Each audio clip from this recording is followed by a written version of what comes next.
ಈಗ ನೋಡಿ, in a mesh analysis formulation the following equations are obtained. 4i1 plus 2i2 is equal to 4i1 plus i2 is equal to 2. Obtain the currents i1 and i2 using Cramer's rule ಅಂತ ಕೇಳಿದ್ದಾರೆ. March April 2022 question ಪೇಪರಲ್ಲಿ ಕೇಳಿರೋದು. ಇದು ಒಂದು C20 ಸಿಲೆಬಸ್ದು, ಮತ್ತು subject code ಬಂದು 20SC01. ನೋಡಿ ಯಾವ ಥರ ಮಾಡಬೇಕಿದ್ನ. ಫಸ್ಟ್ ಏನು ಮಾಡಿ, ಸೊಲ್ಯೂಷನ್ ಅಂತ ಬರ್ಕೊಳ್ಳೋಣ. ಫಸ್ಟ್ ಈ ಎರಡು ಈಕ್ವೇಷನ್ ಬರ್ಕೊಳ್ಳಿ. 4i1 plus 2i2 is equal to 4. Next i1 plus i2 is equal to 2. i1 plus i2 is equal to 2. ಈಗ ನೋಡಿ, ಇಲ್ಲಿ ನೀವೇನು ಮಾಡಿ, ಇಲ್ಲಿ ರಫ್ ವರ್ಕು, ಇಲ್ಲಿ ವೇರಿಯೇಬಲ್ಸ್ ಬಂದು i1 i2. ಇಲ್ಲಿ i1 ಬರ್ಕೊಳ್ಳೋಣ, ಇಲ್ಲಿ i2, ಆಮೇಲೆ ಇಲ್ಲಿ ಕಾನ್ಸ್ಟೆಂಟ್ ಅಂತ ಬರ್ಕೊಳ್ಳೋಣ. ನೋಡಿ, i1 ಕೋಫಿಷಿಯಂಟ್ ಏನು 4 ಫಸ್ಟ್ ಈಕ್ವೇಷನಲ್ಲಿ. ಇಲ್ಲಿ ಬರೀ i1 ಇದ್ದರೆ 1 ಇಂಟು i1 ಇದ್ದಂಗೆ. ಈಗ 1 ಇಂಟು 2 ಏನು 2 ಅಲ್ವಾ, ಆ ಥರ 1 ಇಂಟು i1 ಅಂದರೆ i1. ಇಲ್ಲಿ ಏನೂ ಇಲ್ಲ ಅಂದರೆ 1 ಇದ್ದಂಗೆ. ನೆಕ್ಸ್ಟ್ i2 ಇಲ್ಲಿ ಕೋಫಿಷಿಯಂಟ್ 2, ಇಲ್ಲಿ i2ಗೆ ಕೋಫಿಷಿಯಂಟು 1, ಏನೂ ಇಲ್ಲ ಅಂದರೆ. ನೆಕ್ಸ್ಟ್ ಕಾನ್ಸ್ಟೆಂಟ್ ಇಲ್ಲಿ 4, ಇಲ್ಲಿ 2. ಈಗೇನು ಮಾಡಬೇಕು ನೀವು, ಫಸ್ಟು ಡೆಲ್ಟಾನ ಫೈಂಡ್ ಮಾಡಬೇಕು. ನೋಡಿ, ಡೆಲ್ಟಾಗೆ ಫಾರ್ಮುಲಾ ಬಂದು ಇಲ್ಲಿ i1 ಕೋಫಿಷಿಯಂಟ್ ಬರ್ಕೋಬೇಕು, ಇಲ್ಲಿ i2. ಇದು ಮಾಡೋಣ ಮೊದಲು. ಡೆಲ್ಟಾ ಈಸ್ ಈಕ್ವಲ್ ಟು, ನೋಡಿ i1 ಕೋಫಿಷಿಯಂಟ್ ಬಂದು 4 1, i2 ಕೋಫಿಷಿಯಂಟ್ ಬಂದು 2 1. ಇಲ್ಲಿ ಪ್ಲಸ್ಸು, ಇಲ್ಲಿ minus. Delta is equal to plus 4 into 1 minus 2 into 1. ಈಗ ಡೆಲ್ಟಾ ಈಸ್ ಈಕ್ವಲ್ ಟು ಏನಾಗುತ್ತೆ, ಪ್ಲಸ್ 4 ಇಂಟು 1 ಮೈನಸ್ 2 ಇಂಟು 2 ಆಗುತ್ತೆ. ಕ್ಯಾಲ್ಸಿನ ಕ್ಲಿಯರ್ ಮಾಡ್ಕೊಳ್ಳಿ. Shift 9 3 equal. ಈಗ ನೋಡಿ, ಡೆಲ್ಟಾ ಆದ ತಕ್ಷಣ ಡೆಲ್ಟಾ 1 ಮಾಡಬೇಕು. ಡೆಲ್ಟಾ 1ಗೆ ನಾವು ಕಟ್ಕೊಳ್ಳಿ, ಇಲ್ಲಿ ಕಾನ್ಸ್ಟೆಂಟ್ಸ್ ಬರ್ಕೋಬೇಕು. i2 ಕೋಫಿಷಿಯಂಟ್ ಇಲ್ಲಿ ಬರೀಬೇಕು. ಈಗ ನೋಡಿ, delta 1 is equal to, first ಕಾಲಮಲ್ಲಿ ಕಾನ್ಸ್ಟೆಂಟ್ಸ್ ಬರ್ಕೋಬೇಕು.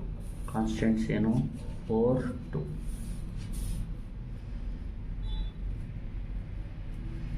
ಆಮೇಲೆ i2 ಕೋಫಿಷಿಯಂಟ್ಸ್ ಏನು, 2 1.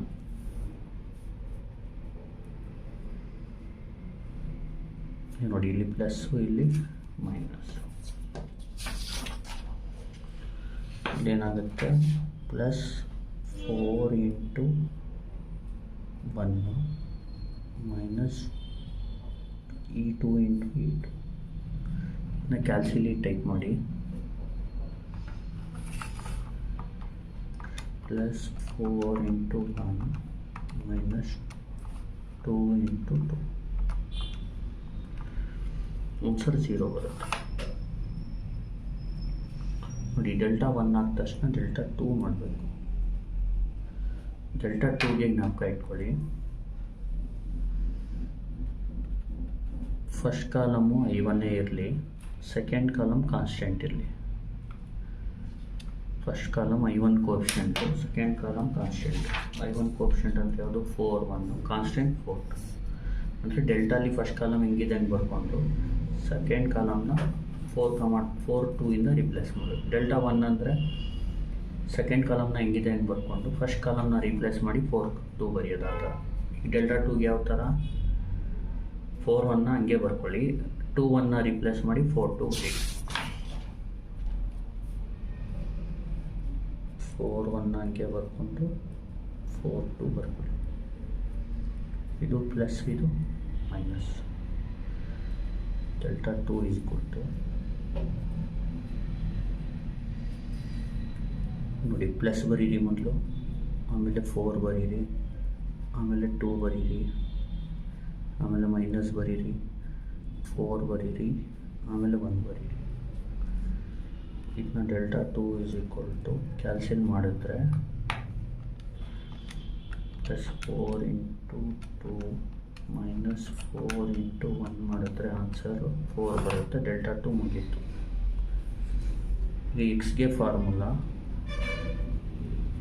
ಡೆಲ್ಟಾ 1 ಬೈ ಡೆಲ್ಟಾ ಅಂದರೆ 0/2. 0 ಬೈ ಎನಿಥಿಂಗ್ ಇಸ್ 0.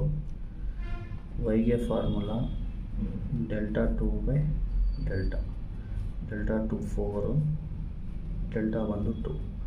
4/2 ಅಂದರೆ 2. ಬೇಕಿದ್ರೆ ಕ್ಯಾಲ್ಸಿಲ್ ಮಾಡ್ಕೊಳ್ಳಿ. 0/2 ಅಂದರೆ 0, 4/2 ಅಂದರೆ 2. ಈಗ ನೋಡಿ ಎಕ್ಸು ವೈ ಇನ್ನು ಕ್ಯಾಲ್ಸಿಲಿ ಯಾವ ಥರ ಮಾಡೋದು ನೋಡ್ಕೊಳ್ಳಿ, ಇದು ಚೆಕ್ ಮಾಡೋದು ಯಾವ ಥರ ನೋಡ್ಕೊಳ್ಳಿ. ಇಲ್ಲಿ ಎಕ್ಸ್ ವೈ ಅಂತ ಬರ್ಕೋಬೇಡಿ, ಸಾರಿ. ಇಲ್ಲಿ ಎಕ್ಸ್ ಅಂದರೆ I1, ಇದು I1, ಇದು I2. ಯಾಕಂದರೆ ಇಲ್ಲಿ ಎಕ್ಸ್ ವೈ ಬದಲು I1 I2 ಇದೆ. Therefore I1 is 0 and I2 is 2. ಈಗ ನೋಡಿ ಕ್ಯಾಲ್ಸಿಲಿ ಚೆಕ್ ಮಾಡೋದು ಯಾವ ಥರ ನೋಡ್ಕೊಳ್ಳಿ. ಫಸ್ಟ್ ಕ್ಯಾಲ್ಸಿನ ಕ್ಲಿಯರ್ ಮಾಡ್ಕೊಳ್ಳಿ. ಶಿಫ್ಟ್ ಹೊಡಿಬೇಕು ಕ್ಲಿಯರ್ ಮಾಡೋಕ್ಕೆ. 9 ಹೊಡಿಬೇಕು, ಆಮೇಲೆ 3 ಹೊಡಿಬೇಕು, ಈಕ್ವಲ್, ಇನ್ನೊಂದು ಸತಿ ಈಕ್ವಲ್. ಈಗ ಮೋಡ್ ಹೊಡಿಬೇಕು, ಅದರಲ್ಲಿ 5 ಈಕ್ವೇಷನ್ ಹೊಡಿಬೇಕು ಚೆಕ್ ಮಾಡೋಕ್ಕೆ. ಅದರಲ್ಲಿ 1 ಹೊಡಿಬೇಕು.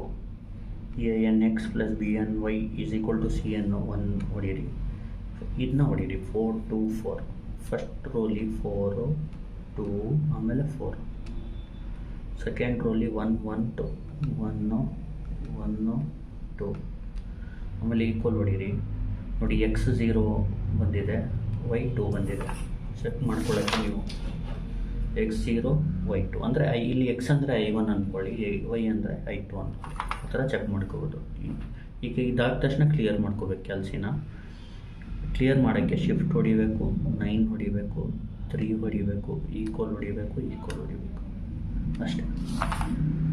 Thank you. Please like, share and subscribe.